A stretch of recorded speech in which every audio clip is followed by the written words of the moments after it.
alaykum hurmatli teletomoshabinlar. Dildagi gaplar ko'rsatuvi yana efirda. Bugungi suhbatdoshimiz taniqli ijodkor. 500 dan ortiq she'rlaringiz san'atkorlarimiz tomonidan ijro etilgan shoir, O'zbekiston Yozuvchilar uyushmasi a'zosi, ijodkor, buxorolik Shamsiddin Sadoiy bo'ladilar.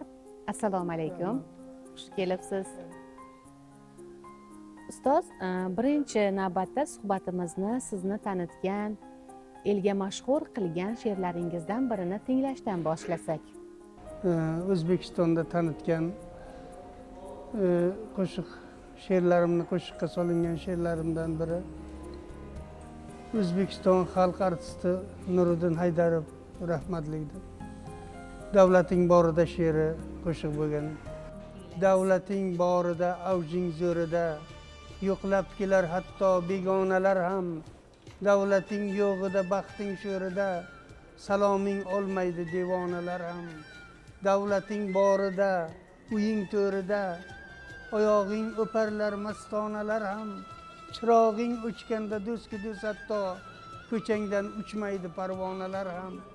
Bo'yningga ilsang ham gado to'rvasin, ichmagil nokasni yog'li sho'rvasin. Allohimdan so'ra bergay barchasin, oltinga aylangay ostonalar ham.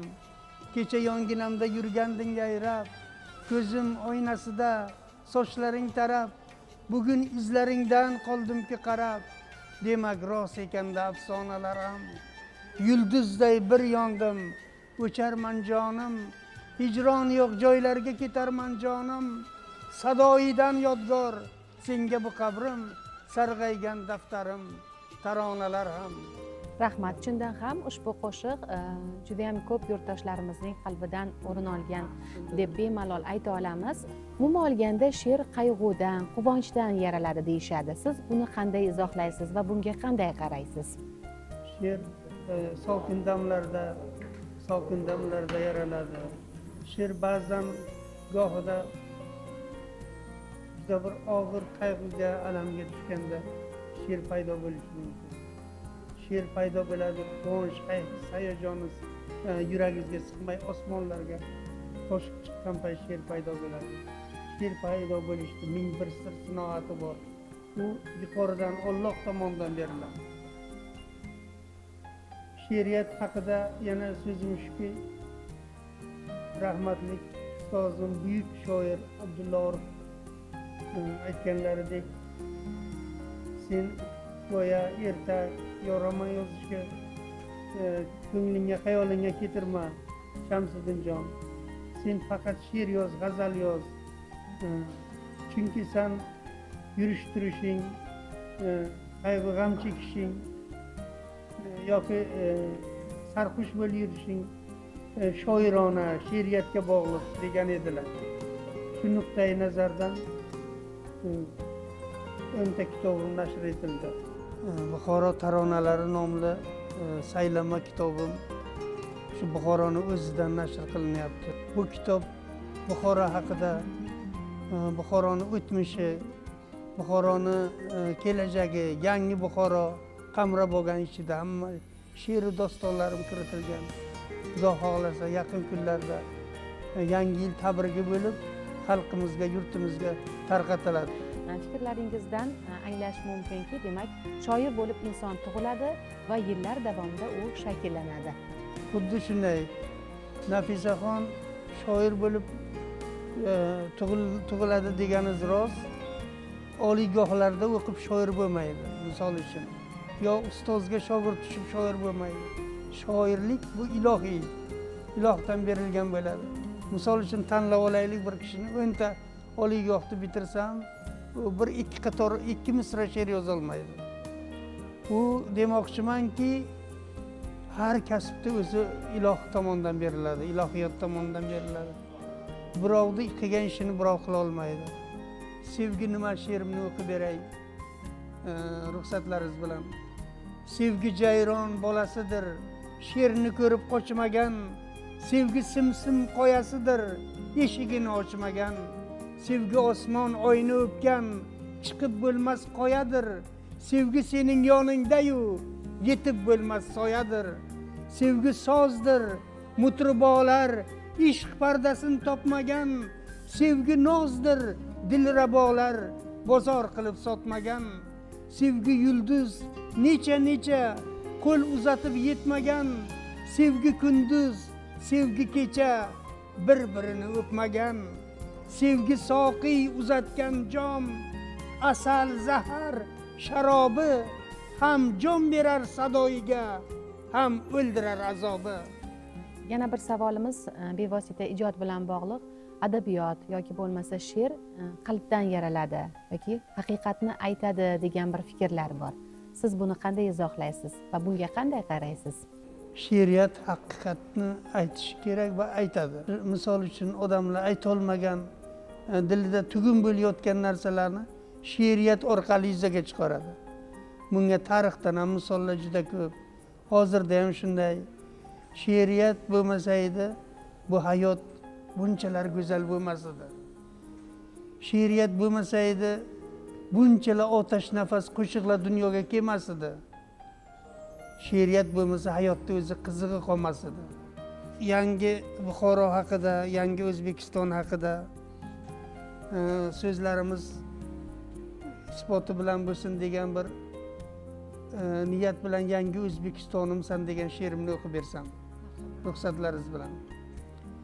Bobomday avliyo o'tgan, momomday anbiyo o'tgan, payg'ambarga asl voris Buxoriy Mavlono o'tgan, 7 olamni oftobi tib sultoni Sino o'tgan, qilich birla qalam yongan Boburday podsho o'tgan, manim jannat makonimsan, yangi O'zbekistonimsan.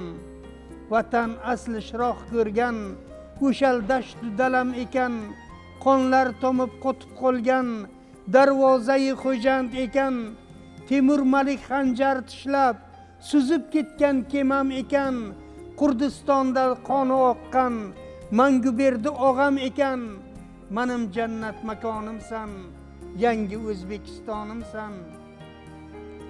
Beruniyning jadvalida kashf etilgan Amriqo bor, Samarqand bo'lganda mashhur havas qilgan Yevropa bor, necha davlat halokatdan izlaganda bir xaloskor, yarim dunyoni qutqargan Amir Temurday daho bor. Manim jannat makonimsan, yangi O'zbekistonimsan. Shu vatan deb Usmon Nosir yaktaklarin kafan etgan, Cho'lpon Abdulla Fitratlar dunyoni yakqalam etgan, biri qayinzorda uxlar, birinjarlar yutib ketgan, ochiq qolgan ko'zlarini yomg'ir qorlar yopib ketgan. Manim jannat makonimsan, yangi O'zbekistonimsan. Tongda singlim yopgan nonni vatan yuzingga o'xshatdim, osmonlarda somon yo'lin karvon izingga o'xshatdim, qaro tunlar chaqsa chaqmoq qaro ko'zingga o'xshatdim, Ulug'bekni yulduzlarin o'g'il qizingga o'xshatdim. Manim jannat makonimsan, yangi O'zbekistonimsan. Vatan senga jonlar fido, buyuk davlatga jon fido. Vatan senga jonlar fido, shu bog'bon boqqa jon fido. Yaproqlari osmonlarni o'pgan daraxtga jon fido. Ey sadoyi Xudo bergan mustaqil baxtga jon fido. Manim jannat makonimsan, yangi O'zbekistonimsan. Tashakkur. Vatanni madh etuvchi ajoyib satrlar chindan ham. Biz bilamizki, qaysi shoir yoki yozuvchi, qo'shiqchi, san'atkor bo'lmasin, ularning har biri vatan haqida, muhabbat haqida kuylaydi, ijod qiladi.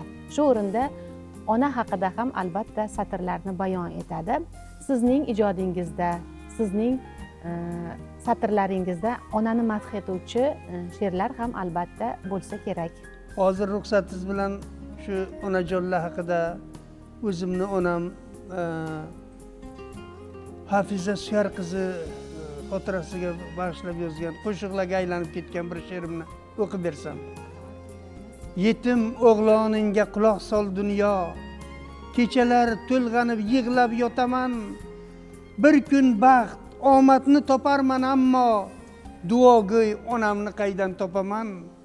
do'stlar kelib ketar halol va sotqin, alardin goh shodlik jabr tortaman, dushman ham do'stimga aylanar lokin, duogo'y onamni qaydan topaman. Suluvlar o'tadi muloyim qarab, yigit umrim otash cho'g'da yoqaman, biri kelin bo'lar o'shanda yorab, duogo'y onamni qaydan topaman. Bir kun sekinlashar hayot kemasi, nogoh langar tashlab suvga botaman, yuzimga urilsa o'lim sharpasi, duogo'y onamni qaydan topaman. Fano sayri tugar qil ko'prik udam, gunohim ko'p menim qandoq o'taman.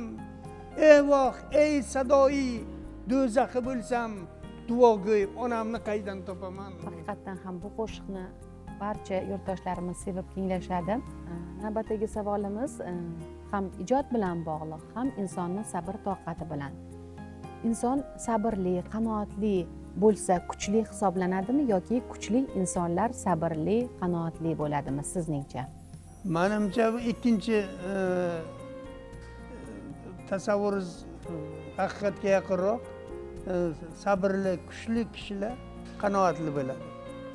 Sabrli, kuchli kishilar hayotda qanoat bilan yurgan kishilar, kuchli kishilar, sabrli kishilar oxir oqibat manziliga yetadi. Maxtum Qulidan bir so'z bor. Maxtum Qulining bir so'zi bor. Sabrli qul bora bora shod bo'lur deydi. Bu sabr, matonat, qanoatga juda ko'p gap bor. Nafisaxon aytganingizga o'xshab, mana shu kitoblarimning chiqishini qanchalab kutganman. Rahmat. Baxt siz uchun qanday tushuncha? Baxtga erishiladimi yoki u hodisami? Baxt bu baxtga erishilmaydi. Baxt jindakkina omad va qolgani mehnat bilan boriladi baxt. Baxt o'z-o'zidan yetib keladigan yoki erishiladigan bir nima emas, g'oya emas. Baxtga jindagi Alloh tomonidan omad qo'shilgan bo'ladi. Keyin o'zingiz tomonidan mehnat va mashaqqat bilan erishiladi. Mana baxt haqidagi baxtga erishish bu shunchaki omad emas, unga mehnat orqali erishish haqidagi fikrlaringizni tingladik. Umuman olganda Shamsiddin Sadoiyning o'ziga xos orzulari, niyatlari bo'lgan. Bugun afsonaviy shoir sifatida ham e'tirof etilasiz. Har insonda orzu niyatlar bo'ladi. Meni ham yoshligimda o'sha oliygohlarda o'qib yurganimda olamcha, osmonlarcha orzu niyatim bo'lgan. O'sha orzu niyatlarim sekin asta mana amalga oshib kelmoqda. O'sha zamonlarda orzu qilib yozgan hali menim degan bir she'rimni ijozatingiz bilan o'qib bersam. Hali menim alpomishdek o'g'lim bo'lar, ming qadamdan tira kamon etadigan, otajon deb boychiborni minib kelar, hayot bog'im shamchirog'ini yoqadigan. Hali menim Barchinoyday qizim bo'lar, shahlo ko'zi yulduz bo'lib yonadigan, otajon deb erkalanib kulib turar, izlarimda bir gul bo'lib qoladigan. Hali menga Alloh bir yor ato etar, sadoqatda laylim bo'lib qoladigan. Hali meni chin do'stlarim izlab kelar, kerak bo'lsa shirin jonim beradigan. Hali menim ko'chamdan ham o'tar karvon, qo'ng'irog'i mag'ribgacha ketadigan. Ey Sadoiy, o'lsang sendan bir bog' qolar, qiyomatga qadar gullab yotadigan.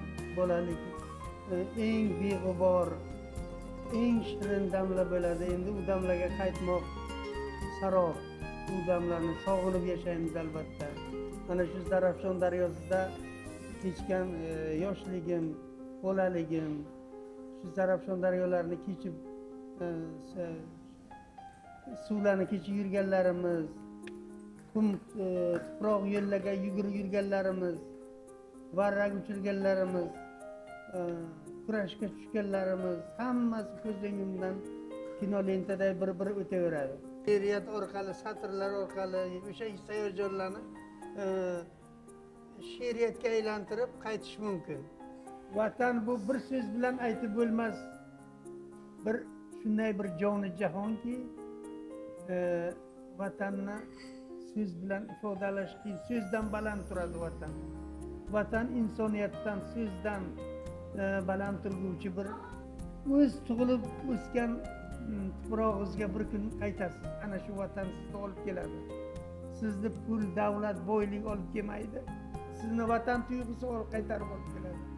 Shu munosabat bilan yozgan bir she'rimni o'qisam vatan haqida.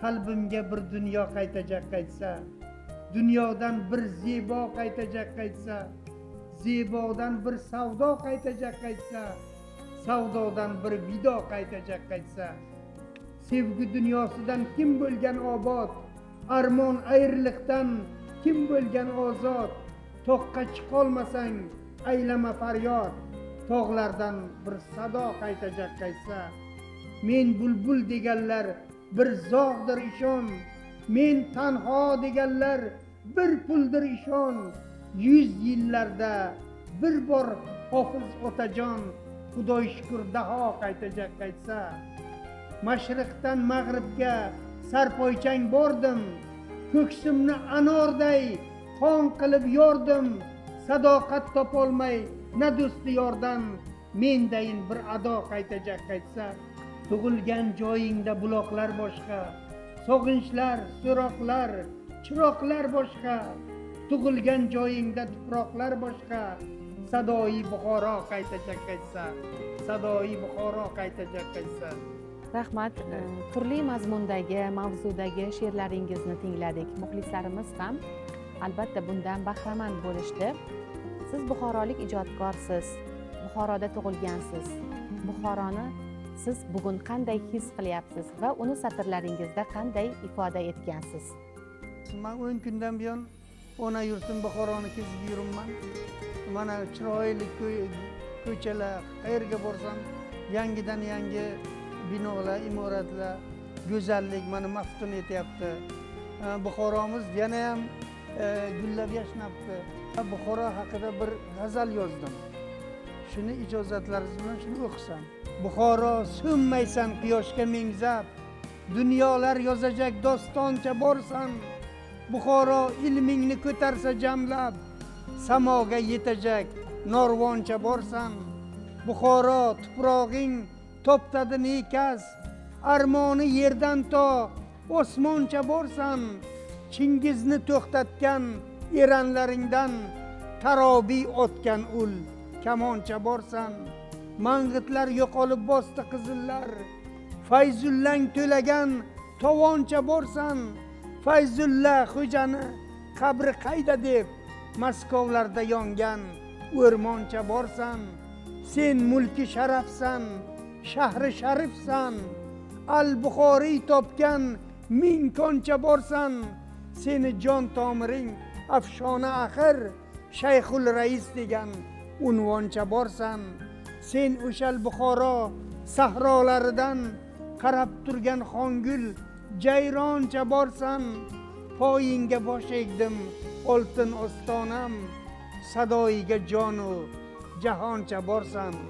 Chindan ham Buxoroni qancha ta'rif etsak shuncha oz.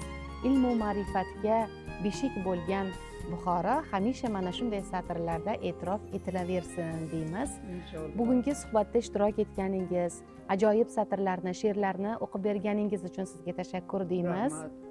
Suhbatimiz so'ngida dildagi gaplar ko'rsatuvi haqidagi fikrlaringizni bilmoqchi edik. Juda katta sayojonlar, yaxshi fikrlar, a'lo kayfiyat bilan Buxoroy sharif ostonalarida yuribman kezib. Fikrim, tilaklarim, istaklarim shundan iboratki, bu tuproq juda qadimiy, muqaddas tuproq, yanada gullab yashnasin. Mana shu Buxoroy sharif dunyoda 7 ta sharif shahar bo'lsa, bittasi Buxoroy sharif. Men nihoyatda faxrlanaman mana shu tuproq bilan, odamlari bilan, xalqim bilan, yurtdoshlarim bilan. Sizga ham yana bir bor tashakkur aytamiz. Qadrli muxlis, dilingizda hamisha ezguliklar porlab tursin deymiz. Salomat bo'ling.